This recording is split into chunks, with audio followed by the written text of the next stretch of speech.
Bonjour.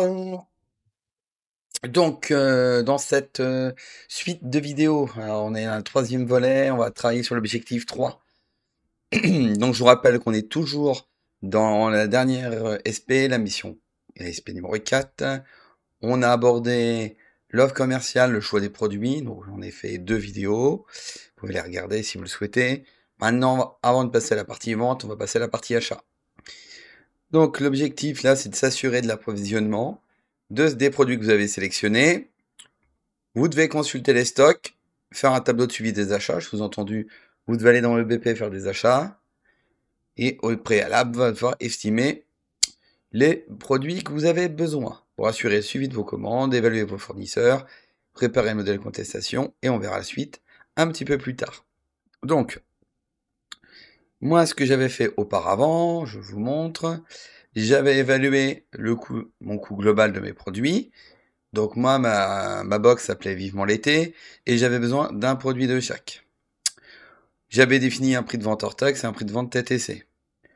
Vous, ce qu'il vous faut, c'est par rapport à vos produits que vous avez sélectionnés, c'est déterminer pour chacun de vos produits le stock réel, le stock virtuel, vos besoins. Donc, moi, j'avais besoin d'une unité, c'est 250. Si vous avez mis 2 unités dans votre panier, c'est 500. Vous allez en déduire le à commander et vous allez faire passer votre commande auprès de votre fournisseur. Donc vous devez créer votre propre petit tableau pour vous permettre de répondre. Je vous rappelle que dans EBP, si j'ouvre EBP, alors excusez-moi, il n'était pas ouvert. Donc on va ouvrir EBP gestion commerciale et on va consulter les stocks, enfin les fiches articles pour avoir ces informations. Faites attention, l'information va varier en fonction des jours où vous allez passer votre commande. Vous avez plusieurs peut-être d'entre vous qui vont avoir les mêmes produits. Donc ce qui va être valable un jour donné ne sera pas valable l'autre jour donné. Je vous rappelle également qu'il y a des délais. Donc, on va aller dans les articles. Vous avez différents affichages possibles. Donc, vous allez dans Bien et vous allez consulter la fiche représentant vos différents biens. Peut-être ici, vous ne voyez pas très bien l'intitulé des colonnes. Vous voyez qu'il y a les stocks réels et virtuels pour chacun des produits. Vous avez parfois, vous voyez ce que j'ai fait, j'ai été ici, dans le menu des vues différentes. Notamment si vous êtes intéressé par les achats, vous passez en vue achat pour les articles. Ce qui vous permet dans cette fameuse vue achat d'avoir le nom des fournisseurs sur lequel vous appuyez avec le délai de livraison. Ce qui vous permet de compléter votre petit tableau intermédiaire et de trouver les éléments que vous avez besoin. Donc si vous regardez si vous regardez directement votre nomenclature, une autre possibilité, vous voyez ce petit point là. Tâchez de vous zoomer. Il y a un petit point là. Vous pouvez le déplier. Et vous avez aussi toutes les informations nécessaires. Ça va beaucoup plus vite. Alors voilà, vous voyez, hop, je suis sur l'image. C'est un petit peu embêtant. Donc je vais, hop, décaler. Là, vous voyez, en cliquant sur le petit point, vous avez toutes les informations nécessaires à votre produit. Normalement, les informations qui sont présentes là, vous les saisissez dans votre tableau. Excusez-moi à cause de ma voix. Donc, et après, vous pouvez faire le suivi de vos commandes d'achat. Ça, c'est quelque chose qu'on avait vu dans une SP précédente, où vous pouvez utiliser ce modèle de document. Vous voyez ? Et là, je vais répondre à consulter les stocks, réaliser le tableau de suivi des achats, évaluer vos besoins, passer vos commandes. Donc si je résume, vous allez bien dans les articles, vous dépliez votre nomenclature, vous avez les éléments de référence, et vous faites un tableau pour passer commande. La passation de commande, vous allez dans le BP, vous faites commande auprès du fournisseur que vous avez choisi. Ouais, je ne vais pas développer, qui peut être varié suivant les cas.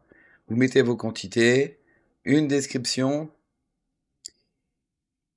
qui est merci de passer commande, et vous attendez. Si vous le faites bien, dans un délai inférieur à une semaine, votre commande sera traitée en bon de réception que vous pourrez transférer en facture et payer votre facture. Voilà. Voilà pour cette partie de présentation. Donc là, on va correspondre à quoi? À le tableau de suivi des achats, ce que je vous ai montré. L'évaluation des besoins, c'est ce que je vous ai montré. L'évaluation fournisseur, c'est ce que vous aurez à réaliser. Une fiche d'évaluation fournisseur. Vous aurez à noter. Notamment par rapport à ce que j'ai pu voir sur le traitement ou pas de la commande. Alors, il se peut que la fiche d'évaluation, vous ayez déjà le modèle à votre disposition. Si je regarde les documents que je vous ai communiqués dans ASP, vous avez une fiche qui s'appelle évaluation fournisseur LDV85. Je vous ai mis un support de document. Voilà. Donc vous l'avez à votre position, c'est pas la peine de le refaire. Par contre, l'évaluation des besoins, le tableau de suite. Donc l'évaluation des besoins, c'est celui-ci. C'est à vous de le réaliser en déterminant les quantités à commander. Et le tableau de suivi des commandes qui s'affiche, c'est également à vous de le faire. Et le modèle courrier et le modèle contestation, c'est quelque chose qu'on avait vu en cours. Donc à vous de partir d'un des modèles d'entreprise et en considérer qu'on a un problème de contestation. Et si, par exemple, la livraison est arrivée hors délai, donc vous n'êtes pas content. Donc, le colis est abîmé, c'est une autre hypothèse. Alors vous pouvez très bien faire un courrier, un bloc de paragraphes avec ces variables-là. Voilà, donc ça c'était pour une partie très rapide sur la consultation des stocks, je vous l'ai montré à partir de BP. Donc BP, on reprend depuis le début, on va dans article, nomenclature commerciale et on déploie sa nomenclature et on voit afficher sa fiche de stock, ce qui permet de faire le tableau pour consulter. Voilà. Le tableau de suivi des achats, vous en avez ce modèle à votre disposition. Vous avez utilisé lors d'ASP numéro 3. Et vous avez également celui-ci qu'on a fait en cours. On l'a fait en GRCF, dans le cadre de l'activité 4. Donc à vous de les perfectionner et de les rendre optimum. Le suivi de vos commandes, c'est donc indiqué dans votre tableau, c'est-à-dire compléter ce tableau avec le numéro de commande, le numéro de BL et le numéro de facture que vous aurez à réaliser. Le modèle de courrier, c'est à vous de le faire. Le suivi des fournisseurs, c'est également à vous de le faire. Voilà. Vous avez ensuite un paragraphe sur une annexe où vous avez des fournisseurs à votre disposition. Et au travers de ces fournisseurs, vous allez devoir refaire votre matrice multicritère et faire un tableau d'amortissement. Donc je vais reprendre le sujet, qui est celui-ci.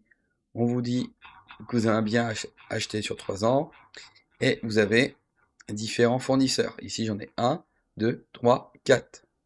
C'est bizarre, ça ressemble à un sujet que vous avez eu en devoir aujourd'hui.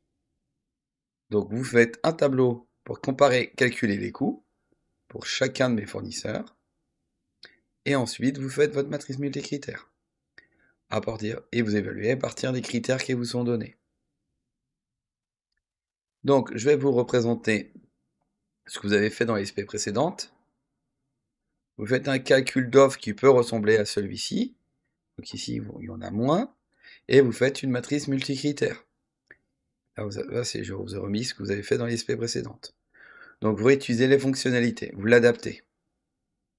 Pour pouvoir ensuite faire le tableau d'amortissement. Donc là, on vous demande le tableau d'amortissement linéaire sur 3 ans, sur un bien, qui est acheté et mis en service le 1er, je crois, avril 2024. Donc vous aurez votre valeur à mettre ici et à faire votre tableau automatiquement. Je n'ai pas d'exigence ici pour le tableau d'amortissement d'avoir des choses calculées avec des formules un petit peu particulières comme j'ai. Si vous y arrivez très bien, mais l'objectif n'est pas ici de vous évaluer. Là, je vous demande de faire le tableau. Vous pouvez très bien le faire sur papier, c'est toléré. Je crois que je ne le précise pas. Par contre, la matrice, elle est forcément numérisée. Donc, prenez, ça c'est celle de l'ASP numéro 3, hein, celle précédente. Donc, à vous d'adapter à partir des 4 fournisseurs que vous avez. Voilà pour la présentation. Donc, je vous rappelle qu'au travers de cet SP, vous devez réaliser le tableau de suivi des achats, tableau de l'évaluation des besoins et l'évaluation des fournisseurs. Alors l'évaluation des fournisseurs, c'est pour chaque commande que vous avez faite. Donc, vous pouvez regrouper ça dans un ou plusieurs fichiers. Dans tous les cas, il y aura plusieurs feuilles de calcul. Le modèle de courrier et de contestation, c'est bien modèle de document. Oui, bien ici avec l'extension .x. Tableau de comparaison fournisseur et tableau d'amortissement. C'est des choses qu'on a fait. Une fois que vous aurez terminé et que vos factures sont validées d'achat, vous exporterez à partir de BP le journal des achats. On y reviendra lorsqu'on fera le contrôle. Ce sera l'objectif numéro 5. Voilà pour cette présentation. Présentation qui va être pour vous un peu plus compliquée parce qu'il y a plus de documents. Le point de départ va être pour vous le plus compliqué à faire et à formaliser. Donc tâchez de vous appliquer pour ensuite avoir tous les documents qui sont bien rédigés. Voilà. Bon courage pour la suite et on verra ensuite la partie vente. La partie la plus longue qui ne peut être faite qu'au lycée parce qu'on traitera sur EBP. Et elle sera bonne que si toutes les étapes précédentes sont OK. Donc c'est pour ça les achats, vous allez les faire à un moment donné, peut-être faudra les refaire dans une semaine, dans 2 semaines, en fonction de l'évolution des stocks. Donc c'est normal si tout se passe pas bien du premier coup. Allez, bon courage pour la suite de vos travaux.